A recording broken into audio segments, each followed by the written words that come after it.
우리 다음 주일은 성탄 감사 주일로 온 가족 예배를 드립니다. 그래서 다음 주일은 우리 최고원 전도사님이랑 김현준 전도사님이 하나님의 말씀을 전해 주실 거고요. 오늘은 제가 성탄절 메시지를 여러분과 함께 나누도록 하겠습니다. 우리 인간의 역사를 보면은 굉장히 큰 전환이 되는 그런 사건이나 발견들이 많이 있습니다. 여러분들 어렸을 때 그 사회 시간에 세계사 시간이나 이럴 때 그런 것들을 배웠을 겁니다. 아마 제 기억으로는 첫 번째 인간의 어떤 문명이 변화되는 가장 중요한 발견 중에 하나가 불의 발견입니다. 불을 발견했기 때문에 인간의 삶이 완전히 변했죠. 만약에 불이 없었으면 여러분 어떻게 됐을까요? 여전히 우리가 좋아하는 삼겹살이나 그죠? 바베큐 같은 것도 못 해 먹겠죠. 고기 같은 것을 날로 한번 먹는다고 생각해 보세요. 얼마나 끔찍한 일입니까? 그 외에도 여러 문명을 바꾼 사건들이 많이 있습니다. 발견들이 많습니다. 예를 들어서 글을 발견했기 때문에 인간의 문명은 완전히 달라졌고요. 또 법을 만들어서 한 나라가 그 법을 제정했기 때문에 그 법의 다스림을 받았기 때문에 사람은 완전히 무법천지로 사는 것이 아니야. 그래도 어느 정도 질서를 잡고 살 수 있는 겁니다. 뭐 그 외에도 18세기에 산업혁명이 인간의 삶을 완전히 바꿔놨죠. 원자력의 발전이 그런 것을 바꿔놨습니다. 그리고 여기 계신 분들 가운데 그 어렸을 때 테레비로 그 우주 달나라에 가는 것을 보신 적이 있을 겁니다. 그 우주 여행을 하면서 인간의 삶이 달라졌어요. 제가 군대를 제대하고 났더니 컴퓨터가 막 쓰여지기 시작하면서 삶이 완전히 바뀌었습니다. 최근에는 팬데믹이죠. 코로나로 인해서 우리의 삶이 완전히 바뀐 것을 우리가 경험하고 살아가고 있습니다. 그리고 앞으로는 이제 AI죠. AI. 아마 이미 시작되었죠. 우리가 구글이나 컴퓨터나 핸드폰에서 열어보면 AI 앱이 있습니다. 어떤 AI 앱을 쓰냐에 따라서 편리함과 어떤 속도나 정보나 이런 것들이 차이가 나는 시대를 이미 살아가고 있습니다. 기대도 되지만 한편으로는 염려도 되죠. 뿐만 아니라 우리의 인생에서도 그런 일들이 있습니다. 내 인생을 완전히 바꾸어 놓는 그런 사건들이 있죠. 어떤 사람은 대학에 들어가면서 삶이 완전히 바뀌기도 하고요. 직장이 그 사람을 그렇게 만들기도 하고, 결혼이 그렇게 만들기도 하고, 아이를 낳으니까 이 아이가 가정을 완전히 변화시키기도 하죠. 그리고 또 어떤 경우에는요, 새롭게 오픈한 비즈니스가 삶을 변화시키기도 합니다. 아마 지난 1년 동안에도 여러분의 삶이 조금씩 변했을 겁니다. 어떤 사건이나 일 때문에 변했는데, 제가 지금 말씀드린 그 모든 것들을 합쳐도 이것만큼 우리의 인생 그리고 인간의 역사에서 획기적인 전환을 가져온 것은 없습니다. 그게 바로 우리가 기다리던 크리스마스죠. 크리스마스, 온 우주를 창조하시고 전능하신 그 하나님이 인간의 몸을 입고 이 땅에 우리 가운데 오신 사건이죠. 이 사건이야말로 인류가 완전히 변하게 되는 사건입니다. 어떤 한 인간에게 바로 그렇게 우리에게 찾아오신 그 예수님을 영접하는 이것이야말로 완전히 우리의 인생이 변하는 거죠. 여러분들은 어떠세요? 2000년 전에 크리스마스, 첫 번째 크리스마스 때 오신 그 예수님, 그 예수님이 내 마음에, 내 삶에 들어오셔서 여러분의 삶이 완전히 바뀌었습니까? 오늘 하나님의 말씀을 들을 때 그런 완전히 정말 새롭게 바뀌는 그런 은혜가 우리 모두에게 있기를 바랍니다. 성경을 보면 복음서를 보면요, 예수님의 탄생과 죽음에 대해서 마태, 마가, 누가, 요한 모든 복음서가 다 이야기합니다. 그런데 재밌는 장면이 있어요. 마태, 마가, 누가를 읽어보면 예수님의 탄생에 대해서 여러 등장인물들이 나옵니다. 일단 아기 예수님, 제일 중요하죠. 아기 예수님 나오죠. 그리고 목자도 나옵니다. 동방박사도 나옵니다. 그리고 또 마리아와 요셉 나옵니다. 자, 그런데 요한복음은 좀 다릅니다. 요한복음은 예수님의 탄생에 대해서 1장에 이야기하지만 그런 등장인물들이 하나도 없어요. 마리아도 안 나오고 아기 예수님도 안 나오고 동방박사도 없고 목자도 없습니다. 아주 독특하게 예수님의 탄생을 표현하고 있습니다. 그것은 요한복음을 처음에 읽었던 사람들이 헬라어와 헬라 철학을 배운, 거기에 익숙한 퍼져 있는 유대인들이기 때문에 그래요. 그러니까 이렇게 생각하시면 됩니다.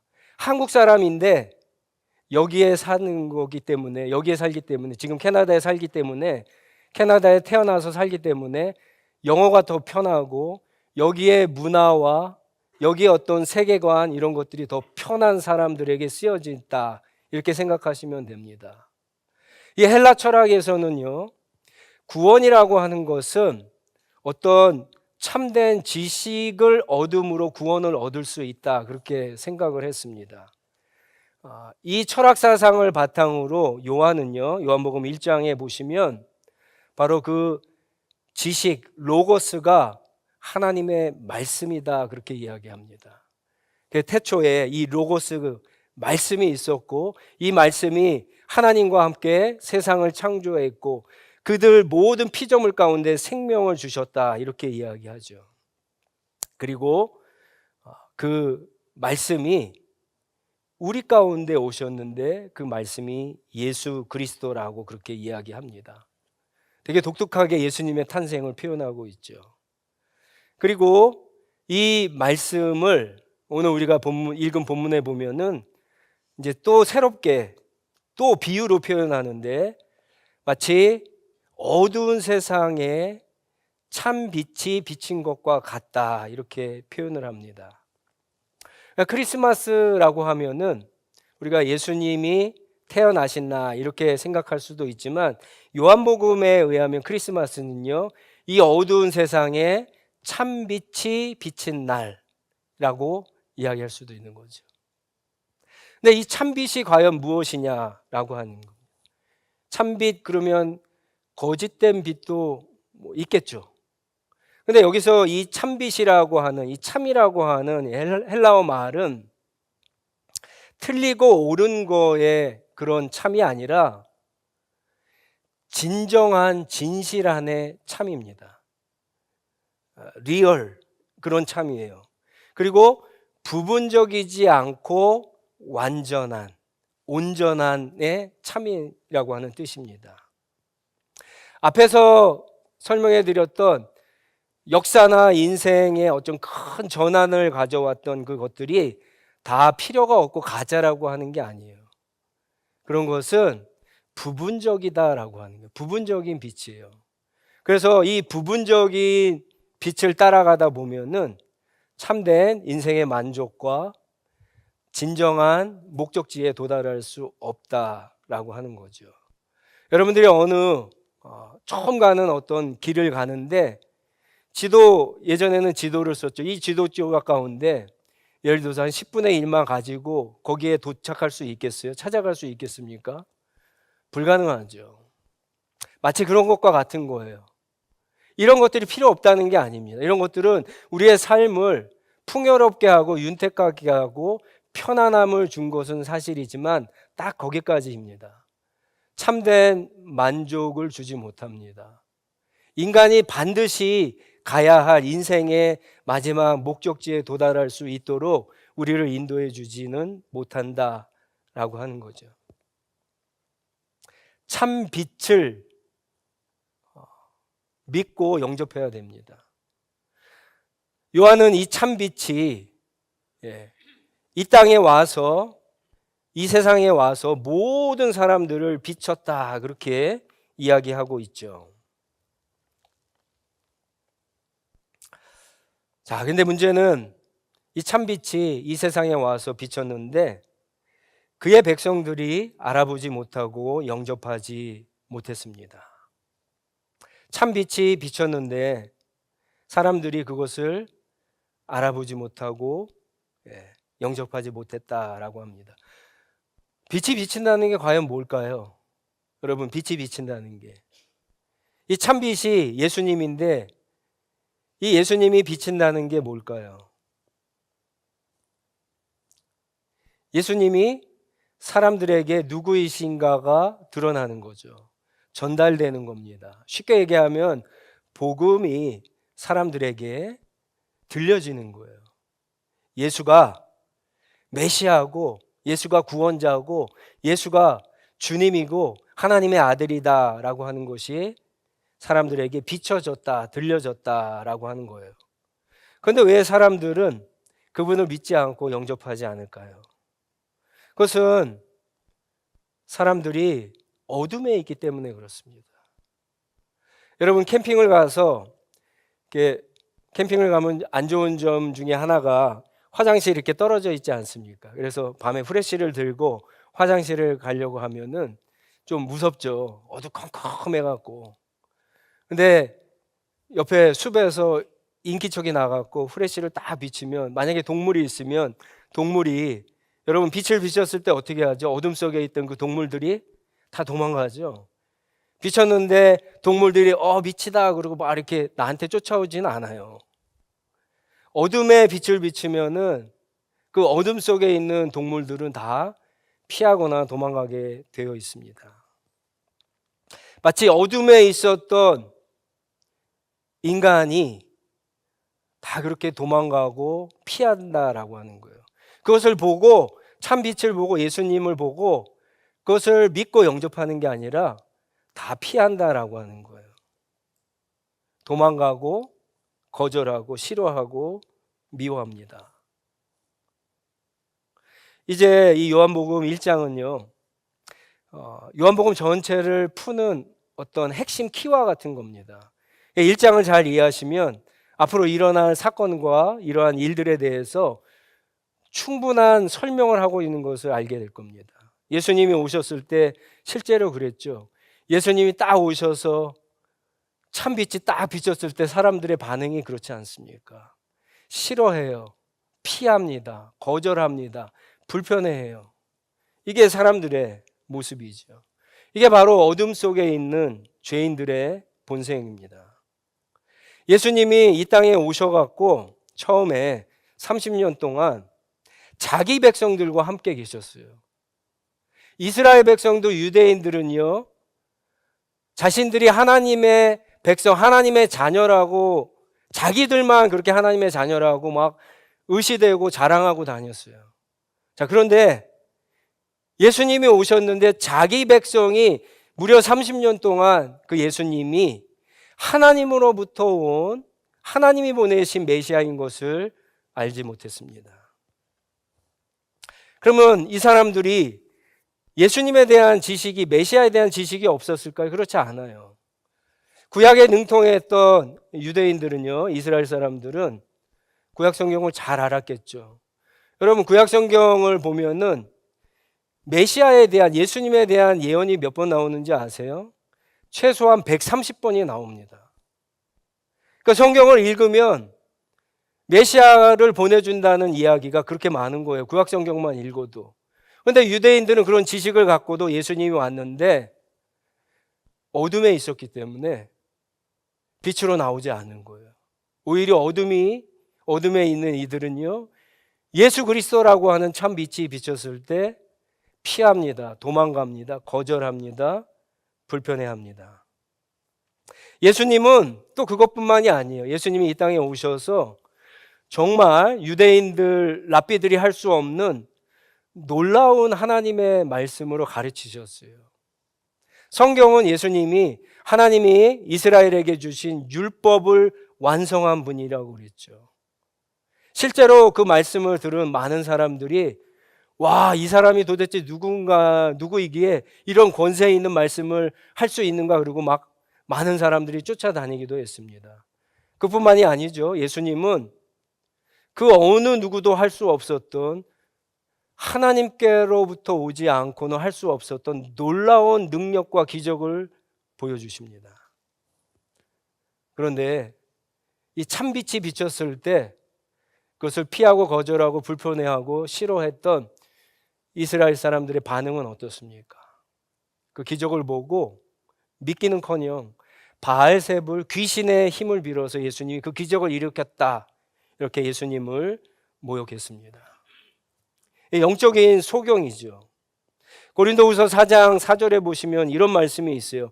이 세상 신이 믿지 않는 자들의 마음을 어둡게 하여서 하나님의 형상이신 그리스도의 영광을 선포하는 복음의 빛을 보지 못하게 했다, 이렇게 표현하고 있습니다.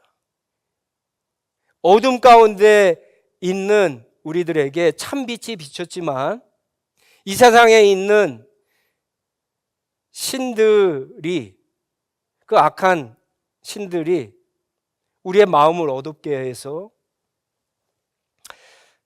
하나님의 영광을 선포하는 이 복음의 빛, 진리와 은혜의 빛, 생명의 빛을 보지 못하게 했다. 아니, 볼 수도 없죠. 소경이 뭐 앞을 보겠습니까? 아무리 환한 빛을 비춰도 뭘 볼 수가 있겠어요. 자, 그런데 요한복음에는요, 또 한 가지의 이유를 이야기합니다. 제가 1장이 그 다음에 있는 여러 가지 말씀들을 푸는 열쇠라고 했는데 3장 20절에 보면 또 한 가지 이유를 이렇게 이야기합니다. 3장 20절 말씀 보시면 자기 행위가 드러날까 두려워서 그렇게 이야기합니다. 악한 일을 저지른 사람은 누구나 빛을 미워하며 빛으로 나오지 않는다, 그렇게 얘기하는데 그것은 자기 행위가 드러날까 보아 두려워하기 때문이다, 이렇게 이야기합니다. 참 빛이 비쳤는데, 복음의 빛이 비쳤는데 어둠에 있는 우리가 악하기 때문에, 죄인이기 때문에 이게 드러날까 봐 불편해서, 이게 싫어서, 두려워서 피하고 도망가고 거절한다라고 하는 거죠. 여러분 가운데 혹시 복음을 들을 때 마음이 불편한 분이 계실 수 있어요. 나랑 별로 상관없는 얘기라고 생각할 수 있습니다. 그래도 여러분 그거 들린 거예요. 완전히 소경이면은 뭔 얘기하는지도 잘 모릅니다. 근데 하나님의 말씀을 듣는데 그 복음이 불편하고 뭐 저렇게 살 필요 있어? 싫고 막 동의되지 않고 이러는 것은 오히려 더 나은 거예요. 그런 분들은 실망할 필요 없어요. 계속 복음의 빛이 비추어지는 여러분 이 장소에 나오시면 됩니다. 저는 이게 어떤 생명을 잉태하는 과정이라고 생각을 해요. 우리 어머님들은 잘 아시겠지만 어느 날 생명이 잉태되는 것은 내 힘으로 되는 게 아니죠. 아무리 가지려고 그래도 갖지 못하는 사람이 있고 아무리 가지지 않으려고 해도 단 한 번에 가질 수도 있어요. 이 생명은 하나님이 주시는 겁니다. 그런데 이 생명을 가졌을 때 이 생명이 진짜이려면 낳아야죠. 9달 동안 뱃속에 있다 낳아야 됩니다. 그런데 이 생명을 낳기까지 어떤 과정이 있습니까? 임신을 해본 우리 어머니들은 아시겠지만 굉장히 불편해요. 이제 배가 점점 불러올수록 행동하는 게 불편합니다. 힘들어요. 어떨 땐 숨 차는 것도 힘들어요. 입덧을 시작하면은 먹는 것조차도 쉽지 않죠. 어렵습니다. 고달퍼요. 진짜 갖고 싶지 않을 때도 있어요. 이렇게까지 해야 되는가? 그런 생각도 들 때가 있어요. 어떨 때는 두렵기도 해요. 야, 이렇게 뱃속에 아이를 갖고 있는 것도 힘든데 낳을 때는 더 아프다고 하는데 라고 하는 두려움이 있죠. 물론 저는 해보지 않았습니다. 예. 그런데 여러분, 그 두려움의 과정, 그 불편한 과정, 그 싫어하는 과정을 지나야지만 생명을 잉태할 수 있는 거예요. 복음의 빛을 계속해서 쐬어야지만, 들어야지만, 불편해도 힘들어도 이해가 되지 않아도 때로는 복음을 들을 때 두려운 마음이 생길 수 있어요. 그래도 여러분 들어야 됩니다. 그러면 여러분 생명이 잉태하는 그런 경험을 하게 됩니다. 피하고 도망가고 미워하고 싫어하고 불편한 게 능사가 아닙니다. 요한은 그 3장에 가서 바로 그러한 것들을 이야기해요. 여러분, 니고데모를 우리가 잘 알고 있죠. 이 니고데모처럼 빛 가운데 나오는 것이 중요합니다. 니고데모도 예수님에 대한 기적과 메시지를 들었어요. 그가 어느 날 사내들인이라고 하는 공의회, 아주 존경받는 의원임에도 불구하고 예수님을 찾아오죠. 그런데 한밤중에 찾아옵니다. 3장 2절에 보면 아주 놀라운 고백을 합니다. 이렇게 고백을 해요. 하나님이 함께 하시지 않으면 당신이 하는 이런 기적은 할 수가 없습니다. 예수님의 기적을 보니까 이거는 하나님이 함께 하신 사람이 아니면 하나님이 보내시지 않는 사람이 할 수 없다라는 고백이에요. 물론 이게 구원을 받은 것은 아닙니다. 그러나 한밤중이지만 주님 앞에 나오는 이 첫 스텝이 굉장히 중요했죠. 결국 니고데모는 마지막에 가서 예수님을 영접하게 되죠. 세례 요한의 제자들, 2장에 나오는 세례 요한의 제자들을 보세요. 그들은 어떠했습니까? 그들은 예수님을 준비했던 세례 요한에게 많이 들었어요. 하나님의 어린 양이다, 저분이 메시아다, 이런 걸 다 들었어요. 그럼에도 불구하고 자신들을 믿지 못하다가 무슨 고백을 합니까? 예수님께 당신이 진짜 메시아가 맞습니까? 아니면 우리가 다른 메시아를 기다려야 됩니까? 이런 질문을 해요.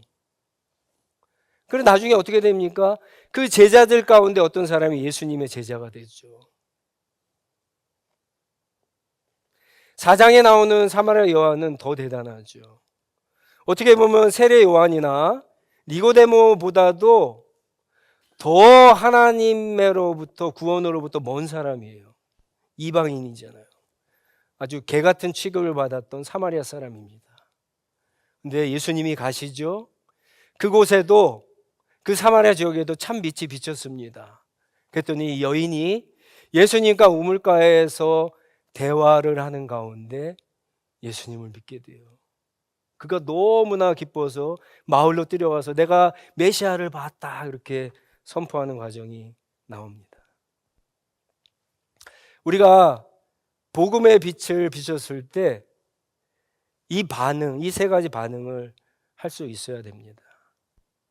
그러면 분명히 여러분 놀라운 복을 얻게 될 것인데, 마태, 마가, 누가는 그것을 그냥 구원이라고 이야기하지만 요한은 되게 독특하게 이야기합니다. 바로 참비신 예수 그리스도를 믿고 영접했을 때 구원보다 더 놀라운 복을 약속하는, 그게 하나님의 자녀가 되는 복이에요. 하나님의 자녀가 되는 복. 여러분, 이것은 인생에 우리가 가질 수 없는 신분이에요. 내가 예를 들어서 어떤 회사에 중요한 직책을 얻었다 그러면 우리의 인생이 달라지겠죠. 하나님 아버지의 자녀가 된 거예요. 인생이 달라져야만 되는 거예요.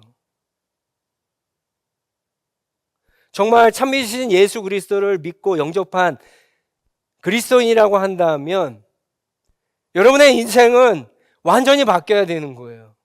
여러분의 신분이 바뀌었기 때문에 인생이 바뀌어야 되는 거예요. 내가 하나님의 자녀가 되었기 때문에 달라져야 되는 거예요.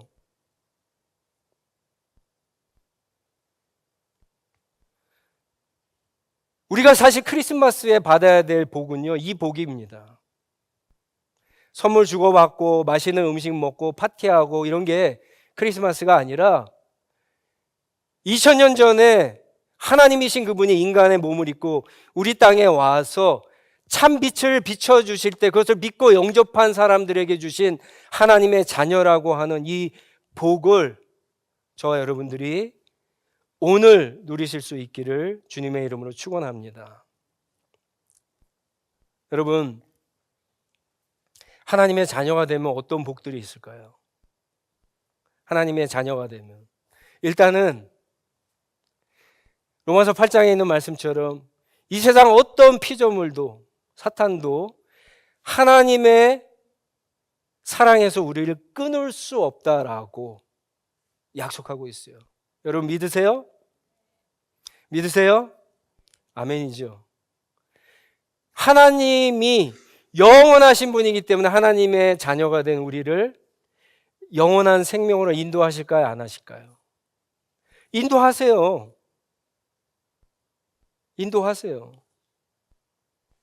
또한 성경은 우리가 자녀이면 우리가 또한 하나님의 상속자라고 말씀하고 있잖아요.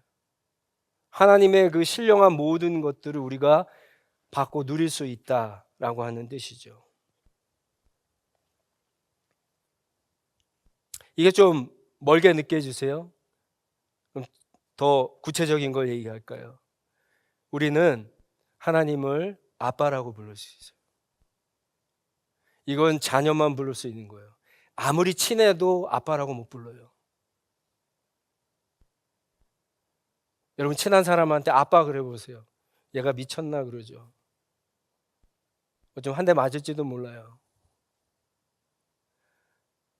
온 우주를 창조하시고 지금도 주관하시고 다스리시고 마지막 날에 심판하실 하나님이 내 아빠예요. 내 아빠예요. 한번 우리 불러볼까요? 하나님을 아빠, 아빠. 하나님은 그래서 우리의 기도를 다 들으시는 거예요. 왜 기도 안 하세요? 아빠한테 기도하세요. 하나님 아빠한테 기도하세요. 길을 가다가도 기도하고 밥 먹으면서도 기도하고 늘 기도하세요. 하나님이 아버지가 됐는데 왜 기도 안 하세요? 이런 것들을 우리가 활용하지 않으면 우리의 삶은 바뀌지 않아요. 하나님의 자녀가 되었는데 그럼 바뀌어야죠. 바뀌려면 그 복들을 누려야죠. 하나님은 모든 피조물들을 다 사랑하실 수 있을 만큼 사랑 그 자체이시죠. 그런데 누구를 더 사랑하실까요? 당신의 자녀들이죠. 여러분들을 더 사랑하시는 거예요. 여러분들을 더 나를 더 사랑하시는 거예요. 나를 더 사랑하시기 전에 우리가 거기에서 자존감이 생기는 거예요. 우리가 당당하게 살 수 있는 거예요. 왜 이렇게 기죽고 풀주고 살아가세요? 또 하나님은 우리를 너무나 긍휼히 여기세요.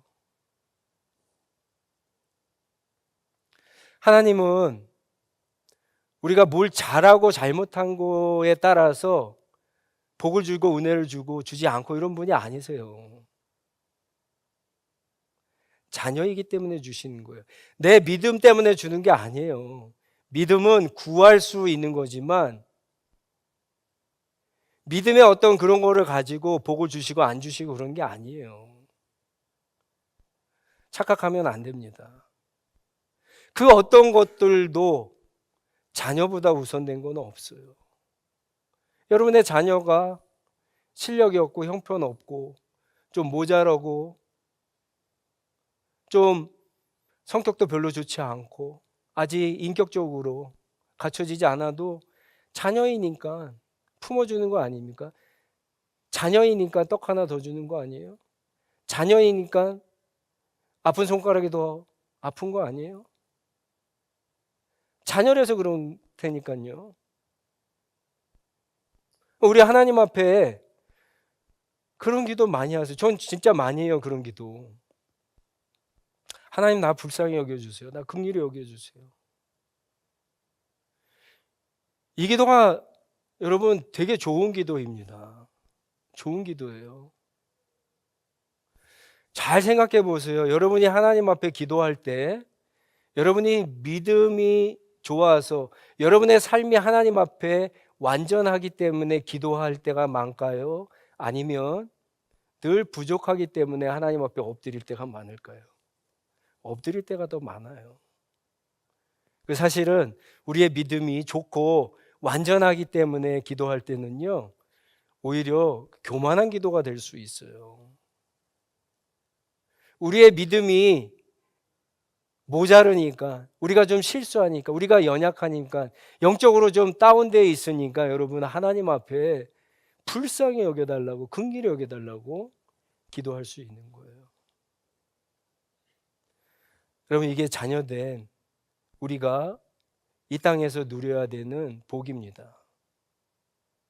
이 복을 누리셔야지만 참빛으로 우리 가운데 오신 예수님을 진짜 믿고 영접한 사람이에요. 왜요? 삶이 완전히 달라지기 때문에. 삶이 완전히 달라지기 때문에. 옛날에 어렵고 힘든 일이 있으면 막 머릿속으로 막 쥐어짜내죠. 어떤 인생의 경험들, 지혜들, 누가 나를 도와줄 수 있을까? 이 문제를 해결해 줄 수 있을까? 막 그렇게 막 머리가 막 돌아가요. 그런데 참되신 예수 그리스도를 믿는 사람들, 하나님의 자녀가 된 사람들은 먼저 딱 하나님이 떠오르는 거예요. 자녀가 그래요. 자녀의 속성이. 큰 문제가 생겼을 때 아버지가 먼저 떠오르잖아요. 부모님이 먼저 떠오르잖아요. 우리의 인생이 그렇게 돼야 된다는 거예요.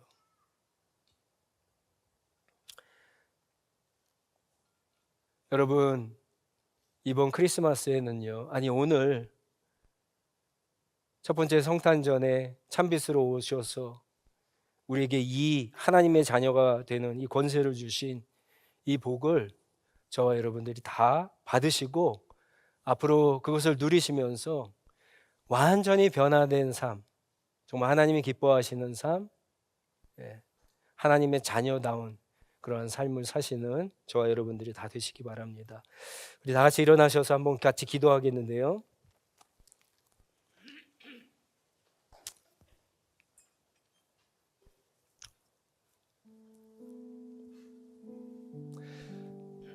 여러분 가운데 많은 분들이 자기의 부모님을 사랑하고 존경할 겁니다. 물론 그렇지 못한 분도 계시겠죠. 그런데 그것조차도 여러분 완전히 다 바꿀 수 있는 것은 바로 오늘 우리에게 주신 이 진리의 말씀이죠. 우리가 참빛이신 예수 그리스도를 내가 믿고 내 마음속으로 받아들이면, 예수를 그리스도로 나의 구원자로 나의 주님으로 받아들이면 하나님의 자녀가 된대요. 우리의 신분이 변합니다. 우리의 신분이 변합니다. 여러분 하나님의 자녀가 되고 싶으세요?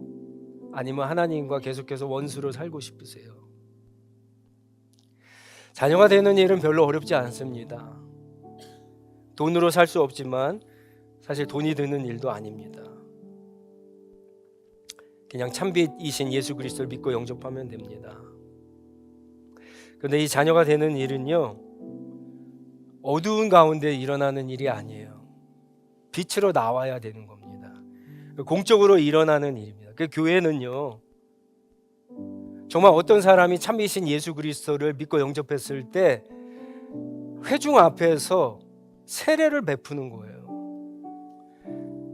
로마서 10장 10절에는 너희가 입으로 시인하라고 그렇게 이야기하잖아요. 제가 아직도 기억나는데, 여러분 아기를 낳으면 엉덩이를 때리죠. 왜요? 울리려고. 울어야 어떻게 돼요? 산 거예요, 아기가. 그래야 의사도 간호원도 부모도 다 안심이 되는 거예요.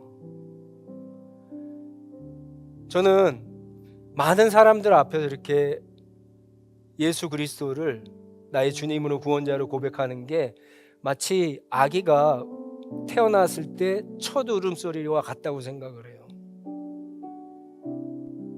여러분들이 오늘 울었으면 좋겠어요. 하나님이 다 들으실 수 있게, 옆에 있는 사람이 들을 수 있게 여러분의 입술로 예수님을 그냥 고백하시면 돼요.